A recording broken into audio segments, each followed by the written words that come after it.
అందరికీ నమస్కారం అండి. ఈరోజు హెల్తీగా పానీపూరి బండి దగ్గర దొరికే చాట్ని అయితే తయారు చేసి చూపించబోతున్నాను. దానికోసం నేను బొబ్బర్లను వాడుతున్నాను. ఈ బొబ్బర్లతో ఈ చాట్ అనేది చాలా బాగుంటుంది. మరి తయారు చేసుకునే విధానం ఏంటో చూసేద్దామా. 4-5 గంటల ముందే బఠానీలని నానబెట్టేసుకోవాలి. ఒకవేళ పచ్చి బఠానీ దొరికితే బఠానీలు నానబెట్టుకోవాల్సిన అవసరం అయితే లేదు. వీటిని ఒకసారి వాష్ చేసేసి బఠానీలను కుక్కర్లోకి వేసేసుకోవాలి. తర్వాత తగినన్ని వాటర్ని యాడ్ చేయాలి. తగినంత ఉప్పును కూడా యాడ్ చేసి 2 పొటాటోస్ని తీసుకొని పైనంతా శుభ్రంగా వాష్ చేసేసి ఆ రెండింటిని కూడా కుక్కర్లో వేసేసి మూత పెట్టి 2 విజిల్స్ వచ్చే వరకు ఉడకనివ్వాలి. పిల్లలకు ఈవినింగ్ రాగానే ఈ స్నాక్స్ అయితే చేసి పెట్టండి. పానీపూరి బండి దగ్గరికి పోయి కొనుక్కోవాలన్న ఆలోచనే ఉండదు. తర్వాత వీటినన్నిటిని తీసేసి క్యాప్సికము, టమాటో, క్యారెట్, బీట్రూట్ ఇవన్నిటిని కూడా ముక్కలుగా కట్ చేసుకొని వాటిని కుక్కర్లో వేసేసుకోవాలి. పొటాటోస్ని మాత్రం తీసి బయట పెట్టుకోవాలి. మరొక 2 విజిల్స్ వచ్చే వరకు ఉడకనివ్వాలి. తర్వాత 2 విజిల్స్ వచ్చిన తర్వాత ఆవిరంతా పోయిన తర్వాత మూత తీసేసి మ్యాషర్ తోటి మరీ మెత్తగా కాకుండా, మిక్సీలో అస్సలు వేయకండి, మ్యాషర్ తోటి కచాపచాగా మెత్తగా అయ్యేటట్టుగా మెదుపుకోవాలి. మిక్సీలో వేసేస్తే దాని టేస్ట్ అంతా పోతుంది. మీరు ఎంత పల్స్లో వేసినా టేస్ట్ అయితే ఉండదు. తర్వాత పొటాటోస్ని పీల్ తీసేసి వాటిని కూడా మ్యాష్ చేసేసుకోవాలి. ఇలా చేసుకున్న దాన్ని పక్కన పెట్టేసుకోవాలి. ఇప్పుడు ఒక ప్యాన్ తీసుకొని ప్యాన్లో 1 స్పూన్ నిండుగా బటర్ని తీసుకోవాలి. బటర్ మెల్ట్ అయిన తర్వాత మరొక టేబుల్ స్పూన్ వరకు నార్మల్ ఆయిల్ని యాడ్ చేసుకోవాలి. తర్వాత దీంట్లోకి వేయించిన జీలకర్ర పొడి, 1.5 టేబుల్ స్పూన్ల కారం, 1 స్పూన్ నిండుగా ధనియాల పౌడర్, 1/2 స్పూన్ వరకు గరం మసాలా ఇవి వేసుకొని ఆయిల్లో మొత్తం కలిసేటట్టుగా కలిపేసుకోవాలి. కొంచెం సాల్ట్, ఆల్రెడీ మనం సాల్ట్ వేసుకున్నాము, కొంచెం సాల్టే వేసేసుకొని మ్యాష్ చేసుకునేటువంటి పప్పునంతా కూడా ప్యాన్లోకి వేసేసుకొని ఈ మసాలాలంతా కూడా బాగా పట్టేటట్టుగా పైకి కిందకి కలుపుకోవాలి. ఫ్లేమ్ని మీడియం టు లోలో అడ్జస్ట్ చేసుకుంటూ కలుపుకోవాలి.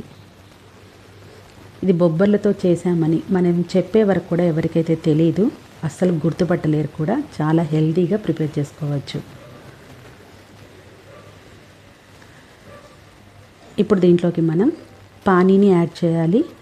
బయట ఒక 20 రూపీస్ పానీపూరి తెచ్చుకున్నా సరే, లేకపోతే ఇన్స్టెంట్ పానీపూరి మనం ఇంట్లో ప్రిపేర్ చేసేసుకున్నా కానీ తొందరగా అయిపోతుంది. అవన్నీ కాదు అనుకుంటే చింతపండు రసాన్నైనా సరే పిండేసుకోవచ్చు. కొంచెంగా ఈ పానీని కూడా యాడ్ చేస్తూ కలుపుకోవాలి. ఫ్లేమ్ని మీడియం టు లోలో అడ్జస్ట్ చేసుకుంటూ కలుపుకోవాలి. ఈ చాట్ అనేది మరి గట్టిగా ఉండకూడదు, మరి పల్చగా ఉండకుండా మనం ఆ పానీని అనేది కలుపుకుంటూ ఉండాలి.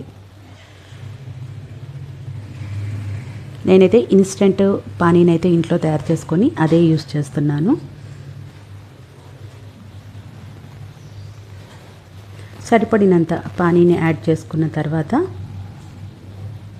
సన్నగా కట్ చేసుకున్నటువంటి కొత్తిమీరని కూడా యాడ్ చేసుకోవాలి. ఒకసారి ఈ స్టేజ్లోనే కొంచెం సాల్ట్ని, కారాన్ని చెక్ చేసుకొని ఇంకేదన్నా సాల్ట్ పడుతుంది అనుకుంటే యాడ్ చేసుకోవచ్చు.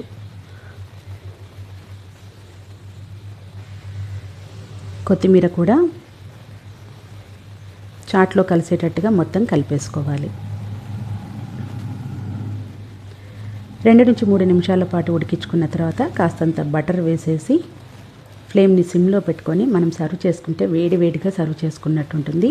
ఫ్లేమ్ని సిమ్లో పెట్టుకొని సర్వ్ చేయండి. అంతా సర్వింగ్ అయిపోయిన తర్వాత ఫ్లేమ్ని ఆఫ్ చేసేసేయండి. నేను చూపిస్తున్న కన్సిస్టెన్సీలో ఉండాలి. అప్పుడే చాట్ అనేది చాలా బాగుంటుంది. ఇలా బౌల్లోకి వేసుకున్న తర్వాత ఇప్పుడు బయట మనకైతే ఎలా సర్వ్ చేసి ఇస్తారో ఆ రకంగా సర్వ్ చేసిస్తే పిల్లలకి బయటది తింటున్నాము అనేంత ఫీలింగ్ వస్తుంది. టేస్టీగా కూడా ఉంటుంది. పైన కొంచెం లైట్గా కారం చల్లుకోవాలి, కొంచెం చాట్ మసాలా చల్లుకోవాలి. ఇక్కడ మీరు సేవ్ కానీ, కార్న్ఫ్లెక్స్ లేకపోతే అటుకులు ఫ్రై చేసినవి కానీ, ఇలా మీకు ఏది అవైలబిలిటీలో ఉంటే అవన్నీ వేసుకోండి. అలాగే గప్చుప్లైనా సరే మ్యాష్ చేసేసి వేసుకోవచ్చు. ముందైతే నేను కార్న్ఫ్లెక్స్ వేస్తున్నాను.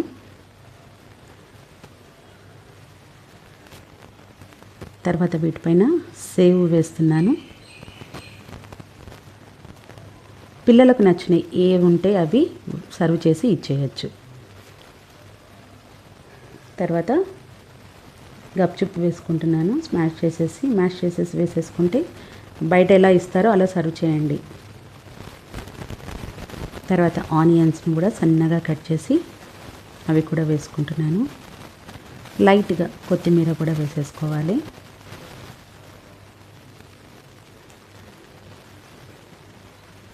ఫైనల్గా నిమ్మకాయ రసాన్ని పిండేస్తే మనకి పానీపూరి బండి దగ్గర దొరికే చాట్ అయితే రెడీ అయిపోతుంది.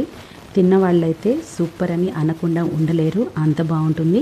ఇంట్లోనే ఈ వర్షాకాలం ఇంకా ఇంట్లోనే హెల్తీగా వాళ్ళకు టేస్టీగా ఇలా ఇచ్చాము అని అంటే పిల్లలు బయట తినడానికైతే ఇష్టపడరు. తప్పకుండా ఈ చాట్ని అయితే మీరు ఇంట్లో ప్రిపేర్ చేసుకోండి, అందరికీ బాగా నచ్చుతుంది, పిల్లలకైతే మరీ నచ్చుతుంది. సో హెల్తీగా పానీపూరి చాట్ ఎలా తయారు చేసేసుకోవాలో చూసేశారు కదా. మరి మీకు కూడా నచ్చినట్లయితే తప్పకుండా నా వీడియోని లైక్ చేయండి, షేర్ చేయండి, కమెంట్ చేయండి. Thank you for watching.